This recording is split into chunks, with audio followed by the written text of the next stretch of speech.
Good evening. Welcome everybody to today's webinar, Crafting a Winning Resume.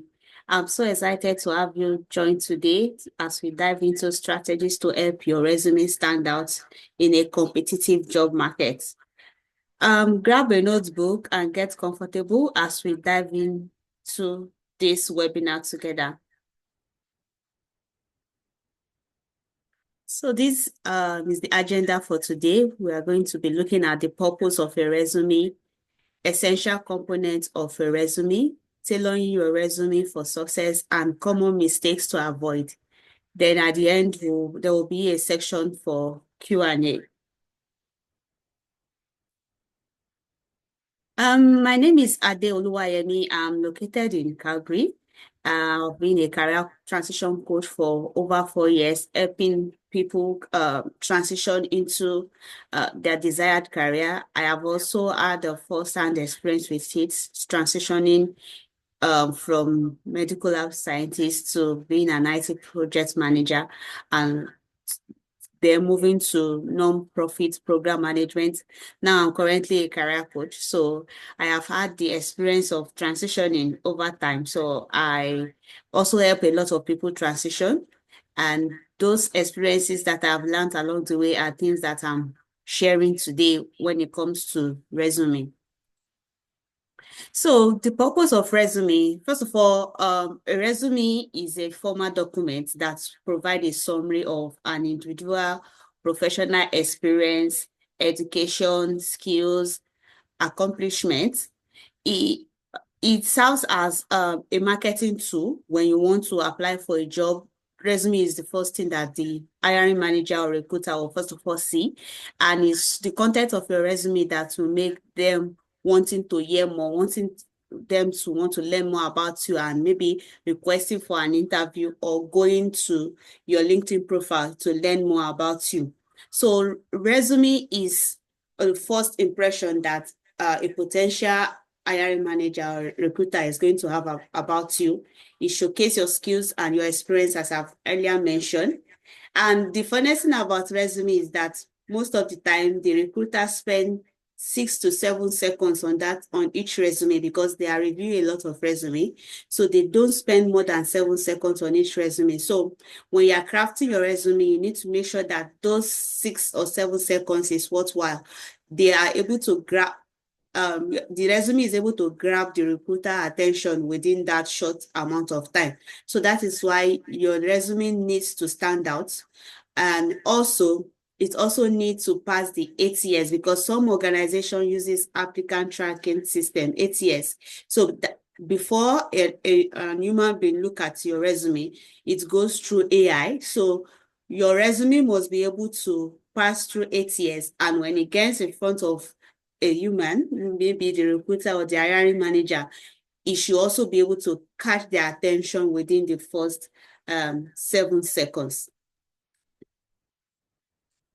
Before I go ahead, I just want us to do a little bit of an activity in the chat. I want you to write, what is your biggest challenge when it comes to resume? It might be maybe you don't know how to tailor your resume, or when you try to tailor it, it's proving difficult, or you don't know how to showcase your achievements over the responsibilities, or finding the right keywords from the job description, or whatever the challenge might be. I will just pause for a while for us to put it in the chat.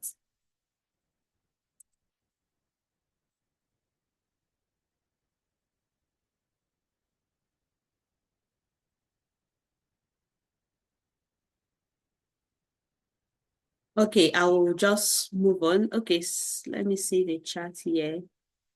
Someone said ATS issue. Okay, so we are going to be also be looking at the ATS issue further down the webinar. So let's move on. So let's look at the essential components of a resume. So when you want to write a winning resume, it has to contain these components.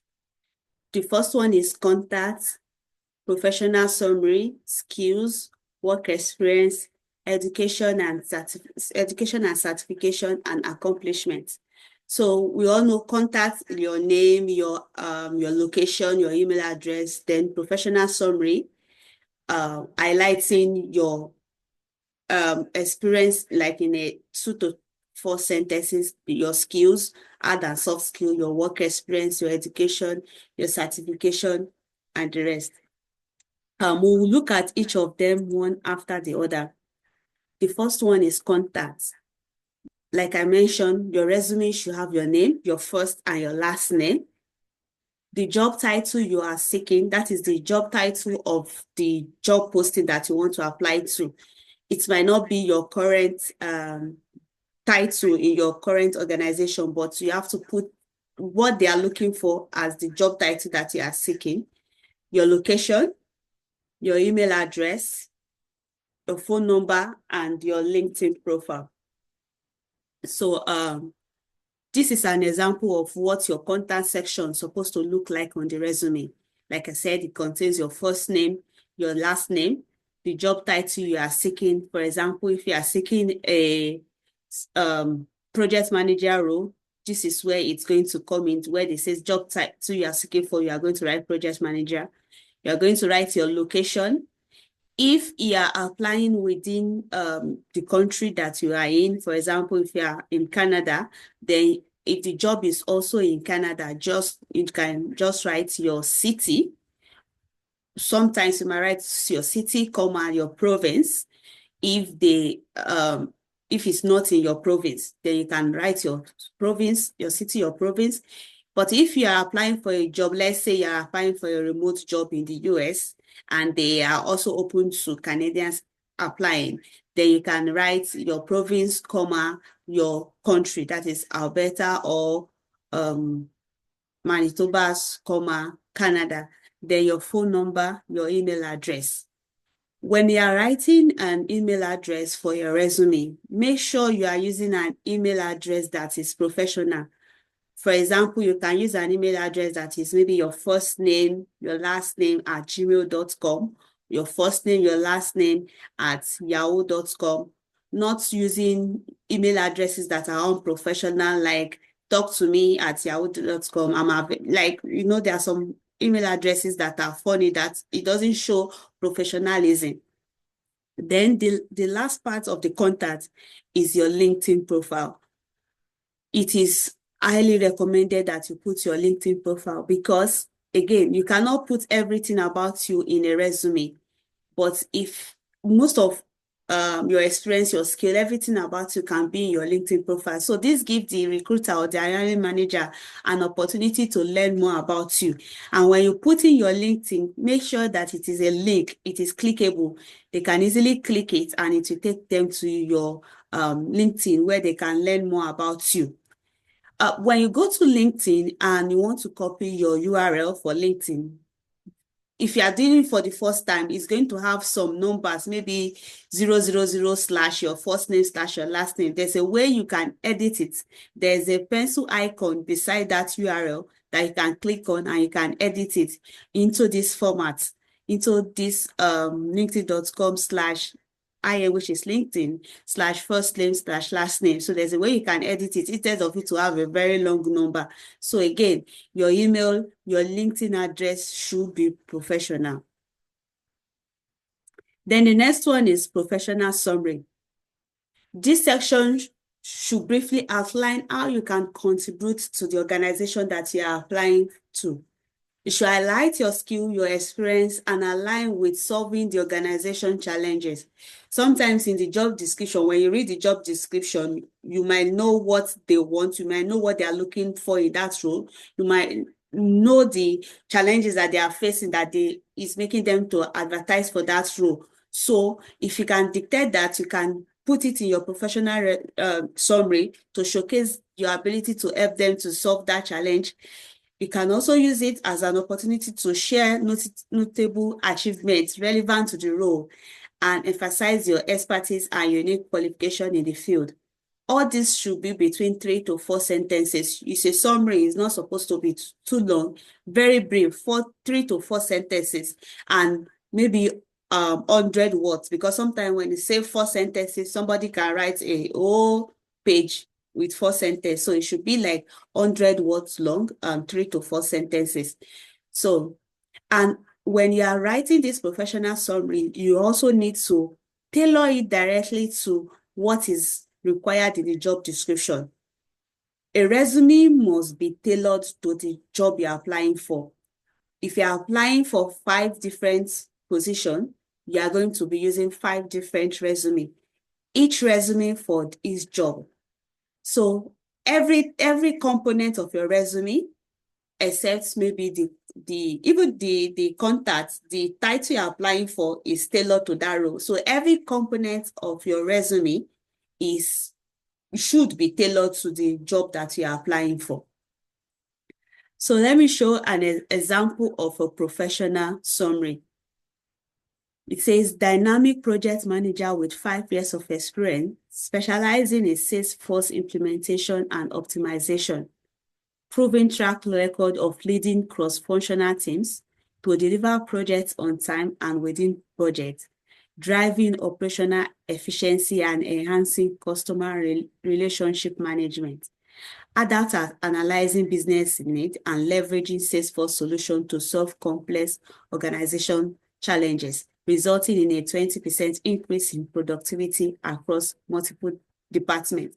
You can see that this professional summary is showing the years of experience the person has. Is showing what the person can do with the Salesforce implementation experience that the person has. It's also showing impact and metrics. It's showing resulting in a 20% increase in productivity. So it's showing the person's impact, what the person have done in previous organization that they can likely recreate in this current role that they are applying for. So this is an example of a professional summary. The next component of a resume is skills. Skill is a list of relevant skills, both technical, which is hard skill or soft skill, that also match the job description. Again, emphasis on the fact that it has to match the job description. Everything that you are doing on a resume, it must be tailored to the role that you are applying for. It must be tailored to that job that you are applying for. So this section of the resume lists all the skills. And how will you identify the kind of skills you will list? By reviewing the job description and highlighting the skills that is required for that role. Then you list it. There are some job description that they will ask for some software knowledge like Microsoft. They might ask for Microsoft Word, Microsoft Excel, Google Doc, Adobe, Canva, different kind of software. You have to look at that job description and be able to pinpoint those skills, those technical skill or software knowledge that they've highlighted in that job description and include it in your skill. The next component of a resume is the work experience section. The work experience, you're going to be listing your past role, starting from the most recent, that is using reverse chronological form to list your work experience. You start from the current role in which you are to the past one. Then the work experience must include the company's name, the job title, the location, and the date of employment. Under the work experience also, you will include key responsibility and achievements that you have done on that role. And again, the key responsibility and achievement that you are going to be listing under each work experience should also be tailored to that role.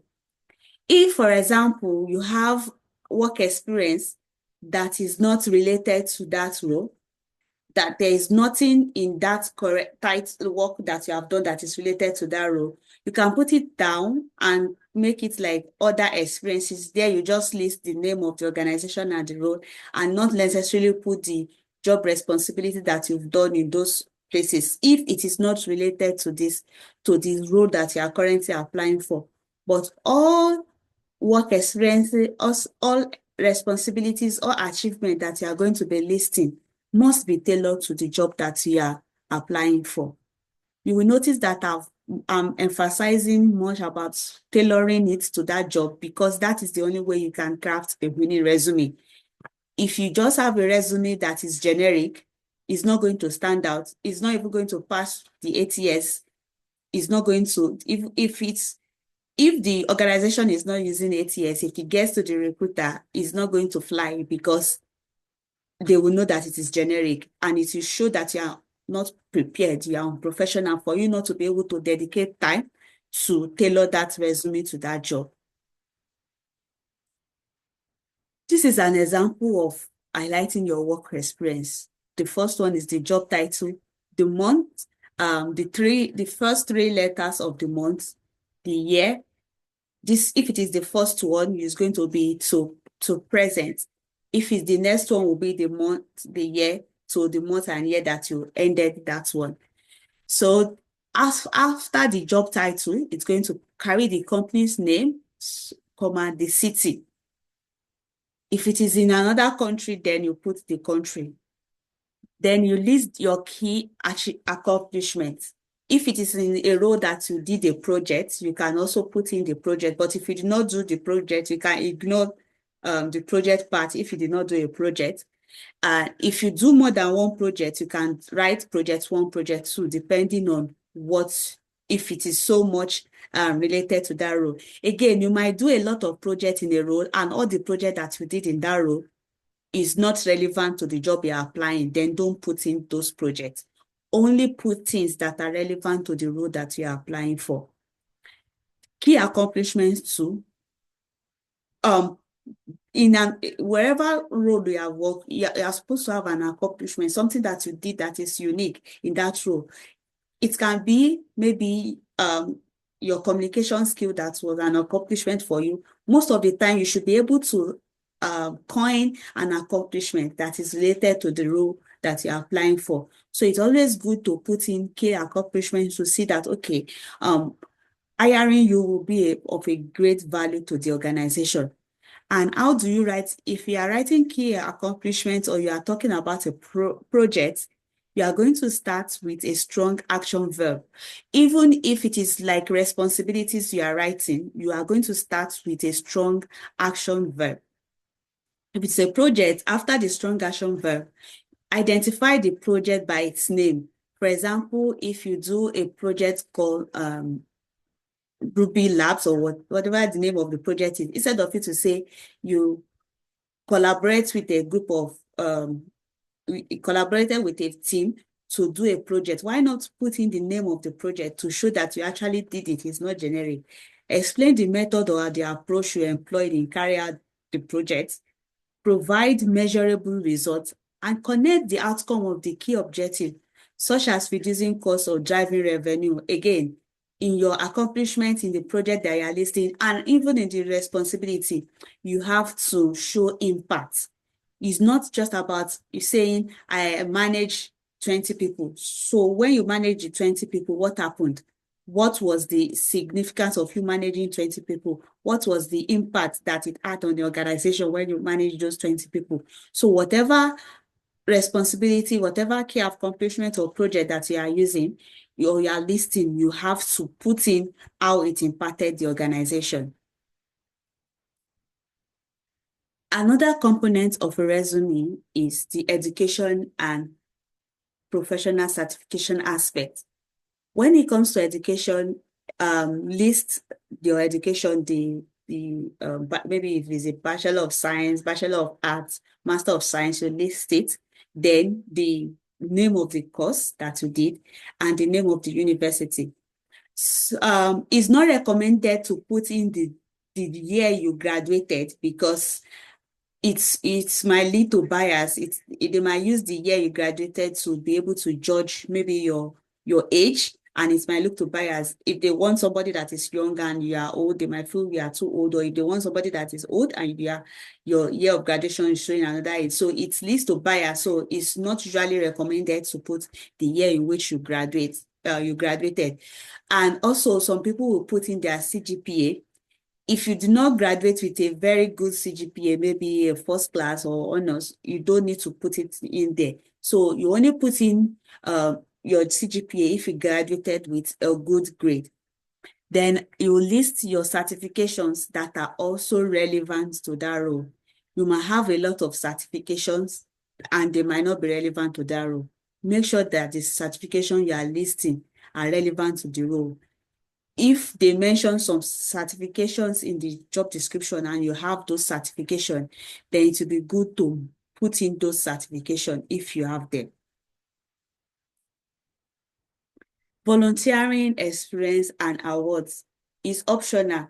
If your experience that you have as a volunteer or you have received any award in the past, and the reason why you received those awards is something related to what they are asking for in the job description, you can put it there. If your volunteering experience is related to something that they have put in there, you can put it in there also. If you are a recent graduate and you don't have a lot of work experience, but you have volunteering experience, you have received awards that are related or that will help you in that role, it's usually good to put those in there. So, like I said, include any relevant volunteer work that showcase transferable skills or commitment to community involvement. So, if it's not entirely related to that role, but it shows some skills that can also be utilized in this new role, then you put them in there. So when you are able to tailor your resume with those essential components of the resume, the next thing that you need to look now is to make sure that you don't avoid some mistakes. You need to look at your resume, you need to go through it, make any edits, read it very well, make sure that there are no errors. First of all is checking for spelling and grammatical errors. When there are where there is a spelling or grammatical error, it shows lack of attention to detail. Some role, they will want somebody that have attention to detail, somebody that can easily spot out mistake, and your resume is already calling out mistakes. It shows that you are not thorough. You can use different tools to be able to check for errors, like spelling tools, like Grammarly, all those spelling tools. You can incorporate them in your system that can underline errors for you so that you can make those corrections. And if you know that you are not good with detecting errors or spelling, you can send it to a friend or family member to help you look at it and also help detect the error. Another thing that I know have helped people is for you to print it out and read it in paper to see if it really makes sense. Then lack of customization. I've been talking a lot about customization. A resume that is not customized cannot fly. Using a generic resume for all your application is just ruining your chances of getting called for an interview. You have to tailor your resume to each job that you are applying for. Overloading your resume with information. If you are putting in information that are irrelevant to the job that you are applying for or is containing too much details that is relevant to the job, remember I said that a recruiter only have about 6 to 7 seconds to spend on your resume. So when you are putting irrelevant information, it's ruining your chances. So put in information that are relevant and do not overload those information. Poor formatting. When you use a format that is very for using there are some fonts that are for design purposes, they are not professional. So the kind of font you use, the font size that you use, is also important. Then again, sometimes we also want to do our resume to make it perfect. You see people go to Canva to edit their resume. If it is too if it contains graphics, too much of graphics, the ATS cannot read it. So when you are formatting your resume, make sure that all the format that you are using are ATS compatible. Most of the time, ATS, they read only words. So it might not read all those graphics. And by the time you put it into ATS, it might just scatter all the information and is not making sense again. So make sure that you are using good formatting. Another thing is your resume must show metrics. If you remember, I was saying something about 20% increase in revenue, increase in or reduction in turnaround time. Those are metrics. Your resume must show those metrics so as to be able to stand out.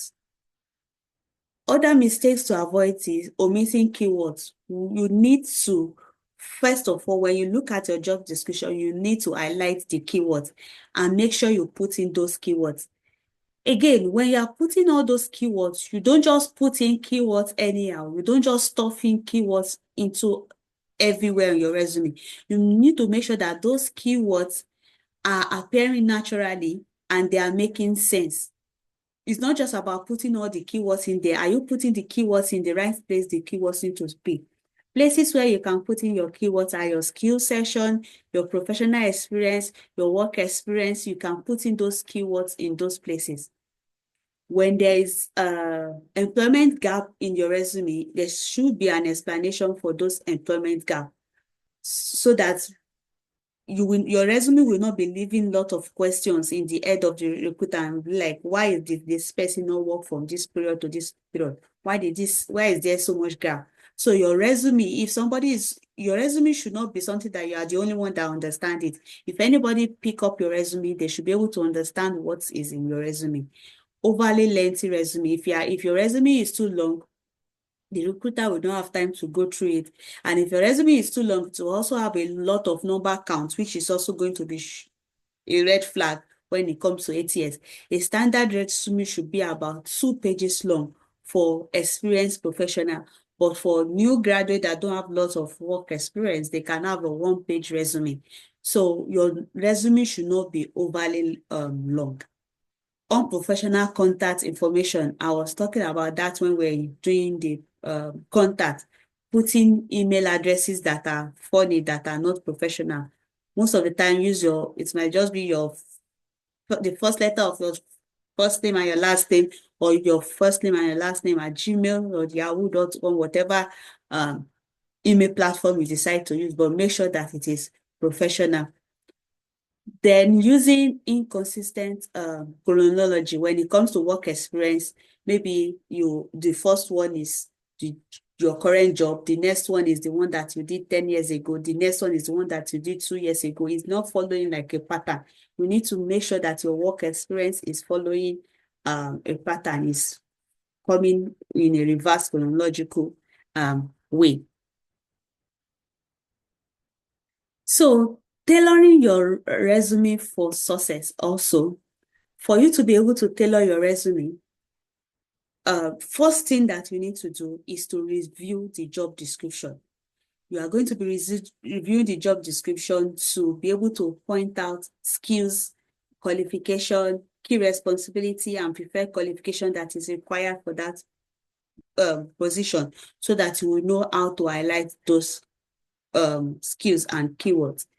You need to highlight relevant skills.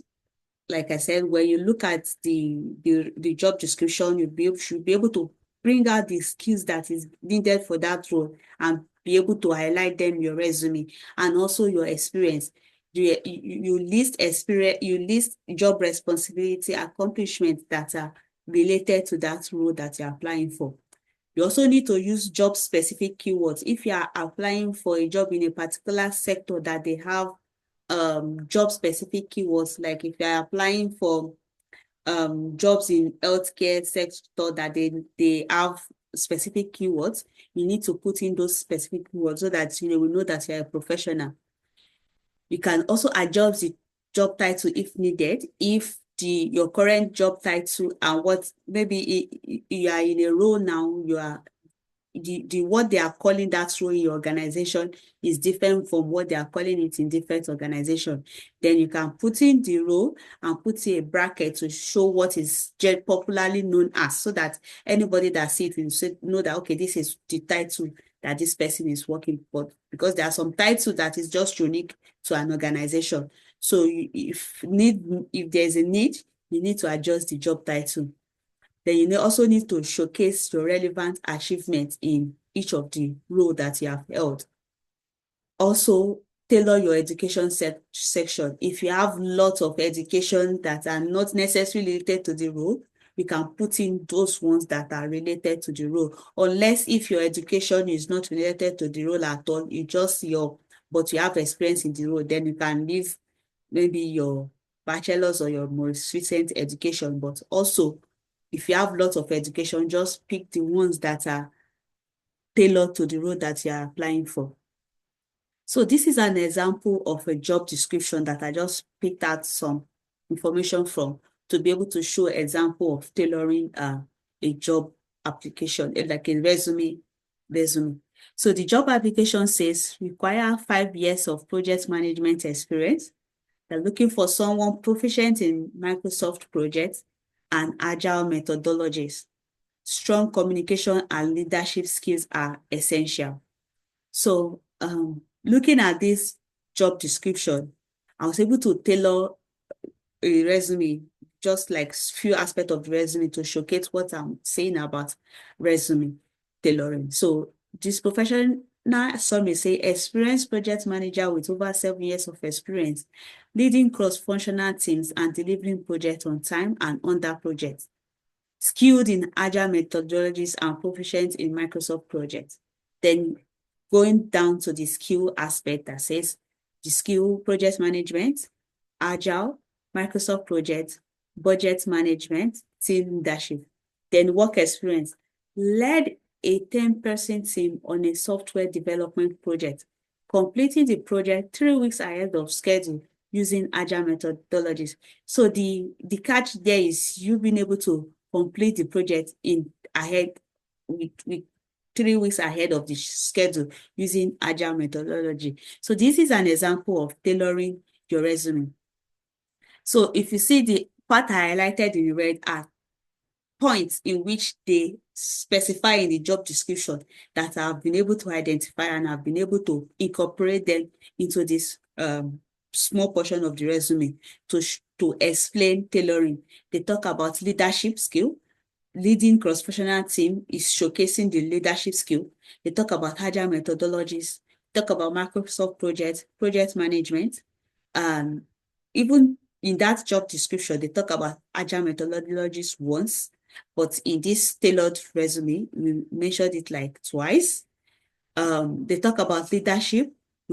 Leadership is here. Leading cross-functional team is also leadership. Led a 10-person team is also a form of leadership. So what I'm trying to say is one keyword in which you bring in the resume can use it to tailor your resume in a lot of ways. So it will not just be like you are stuffing it. So instead of us to be putting leadership everywhere just to make sure that that leadership is shown there. That was why I used different ways of showcasing the leadership. The leadership was shown in the skill, it was shown in the summary, and it was also shown in the work experience. So this is an assignment for all of us. When you are after this section, when you have your free time, can create a sample resume, look for a job that you are interested in, create a sample resume with what we have learned today.